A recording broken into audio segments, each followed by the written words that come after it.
Olá a todos, sejam muito bem-vindos a mais um Dia de Mente Saudável. Eu sou Luiz Augusto Malta, médico pela UFMG, psiquiatra pelo Hospital das Clínicas da UFMG, seu canal Mente Saudável. Eu queria te pedir para fazer sua inscrição, caso ainda não seja inscrito. Se estiver gostando muito do conteúdo, visite metodomentesaudável.com.br. Vamos falar hoje sobre um dos sintomas mais comuns em psiquiatria, uma das queixas mais apresentadas aqui no consultório, que é perda de memória, né? Doutor, minha memória tá muito ruim, eu não tô lembrando mais onde que eu guardei as coisas, eu não lembro de dar um recado, eu não lembro de um compromisso, eu tô no meu carro, eu esqueço o trajeto que eu tenho que fazer. O que está acontecendo comigo? Qual que é o problema de perda de memória, né? Então, perda de memória é um sintoma que pode ser indicativo de um monte de coisa. Pessoas da meia-idade para frente, né, de 50 e poucos anos para frente, sempre temem um quadro de demência, né? E a gente vai tentar explicar um pouquinho como fazer para melhorar a memória, né, ou para minimizar esses sintomas. Então, a primeira coisa, né, é que falar sobre demência, né? Memória é só um dos muitos parâmetros que os psiquiatras e os neurologistas têm para diagnosticar a demência, né? Como muitas vezes é o mais evidente ao leigo, né? Fica parecendo que demência é perda de memória. Não é.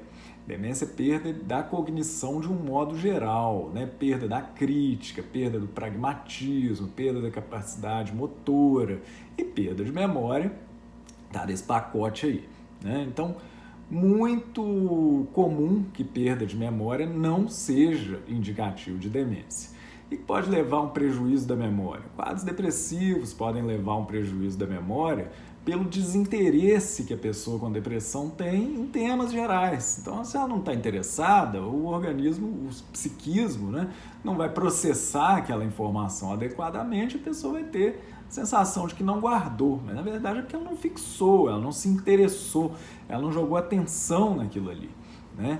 Transtornos ansiosos podem levar a um prejuízo da memória pelo motivo oposto. A pessoa está tão atenta, ela está tão ligada em tudo que ela não consegue processar aquele excesso de informação. Algumas vão passar batido, né? Imagina, como se fosse um congestionamento, né? Você tem uma pista de 4 carros aí na estrada, de repente tem uma pontezinha que vira uma pista só. Vai ter um excesso de informação ali, o organismo não vai conseguir processar tudo, vai ter que filtrar, umas informações vão ficar, outras vão passar batido. Então, transtornos ansiosos também podem levar a um prejuízo da memória. O uso de antidepressivos prejudica a memória? A resposta é sim. Dependendo da classe de antidepressivos, há um prejuízo da atenção, né? A pessoa não consegue focar a atenção adequadamente, principalmente quando ela usa serotoninérgicos, né? E isso dá uma impressão de falta de memória. Então a pessoa está te contando um caso, né? Um caso longo, um caso às vezes enfadonho, né? Com excesso de detalhes e tudo. A pessoa que está tomando antidepressivo serotoninérgico tende a ficar desatenta e depois não vai lembrar do caso, né? E aí ela percebe aquele prejuízo da atenção como um prejuízo de memória, né? E quando isso, na verdade, é um efeito colateral do uso prolongado de serotoninérgico, não vai levar a quadros de demência, né? Como muita gente pensa, mas é um efeito colateral que tem que administrar junto com seu psiquiatra, talvez trocar a classe de antidepressivo, alguma coisa assim, né? E o que a gente pode fazer para minimizar isso? O que a gente pode fazer para melhorar esses sintomas de perda de memória, né? Primeira coisa, ter em mente que o cérebro dá conta de processar uma coisa de cada vez, né?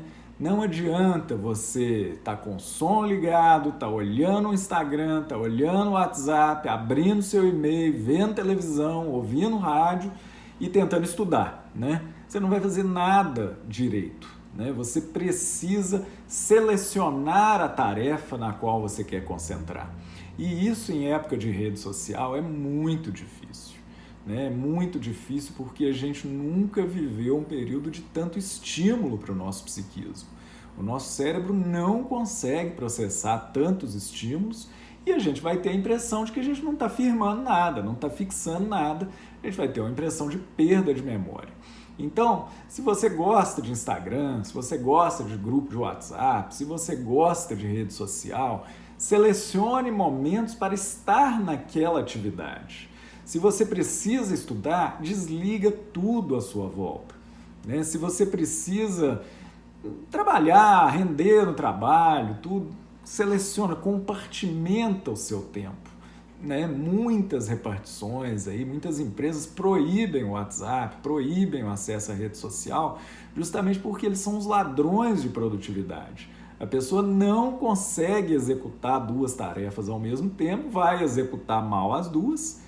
Como a rede social é uma atividade muito passiva, né? A pessoa fica ali olhando o que o outro está postando, o cérebro vai tender a se concentrar na atividade mais fácil e a produtividade vai cair. Então, primeira coisa para melhorar sua memória, melhorar sua atenção, compartimentem seu tempo. Coloquem as atividades, cada atividade no seu tempo certo, cada atividade priorizada ali e não fazer várias atividades ao mesmo tempo. Segunda coisa, né, e muito importante, tenham uma rotina, né? Para você melhorar a sua memória, deem ao cérebro uma previsibilidade, né? Hora para dormir, hora para comer, hora para se divertir, hora para trabalhar, hora para estudar, hora para estar com a família. Isso tudo é muito importante, é muito mais importante do que parece, né? O cérebro, como eu falei lá no exemplo das tarefas, né, ele tende a se acomodar. O cérebro está numa zona de desconforto o tempo inteiro. O aprendizado é um desconforto.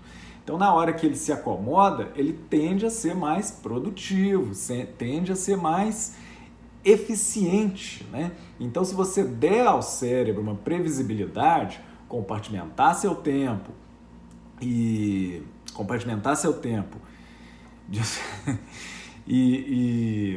selecionar as tarefas e ter uma rotina adequada, o seu cérebro vai fixar muito mais. Você vai dar menos trabalho para ele ficar se adaptando, a informação vai se fixar muito melhor. Então, memória é um dos sintomas mais comuns, né, daqui do consultório psiquiátrico. A perda de memória é um dos sintomas mais comuns. Como a gente viu, é uma queixa que merece atenção, mas nem sempre é sinal de alguma coisa grave. Muitas vezes é sinal de alguma coisa passível de ser administrada e a gente pode, com medidas não medicamentosas, melhorar muito o desempenho da nossa memória, principalmente compartimentando o nosso tempo. Combinado? Então a gente continua por aqui às segundas e quintas-feiras, pontualmente, às 7h30 da manhã. Muito obrigado a todos e até a próxima.